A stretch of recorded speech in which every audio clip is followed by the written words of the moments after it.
আসসালামু আলাইকুম। আমি সরকার ফিজা। কেমন আছেন আপনারা সবাই? অনেকদিন পরে ভিডিও ছাড়তেছি। আজকে আপনাদের সাথে আমি আমার শখের মুরগিগুলো শেয়ার করব। আমি শখের বশত বেশ কয়েকটা মুরগি পালন করছি, আর এই মুরগিগুলোকে আজকে খেতে দিতে আসছি। আর খাওয়ার দাওয়ার সময় মনে করলাম একটু ভিডিও করি। এই মুরগিটা আমার অনেক কিউট আর সুন্দর একটা মুরগি, কিন্তু এ অনেক ভয় পায়, সেই জন্য একে আমি খাঁচার মধ্যে রেখে খেতে দিয়েছি। আর এই সাদা মুরগিটা তো একটা পেটু, এ যা পায় তাই খায়।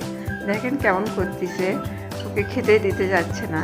আর ওই মুরগিটার ভিতর দেখে আমি ওকে একা একাই খাওয়াই। আর আমার মুরগিগুলো কেমন লাগলো আপনারা সবাই বলবেন। আমি এই মুরগিগুলোকে এইভাবে আমার ছাদের উপরে একটা রুম আছে, ওখানে আমি ছেড়ে দিয়ে পালন করতেছি। আপনাদের দোয়া থাকলে মুরগিগুলো বড় হবে। সবাইকে আসসালামু আলাইকুম।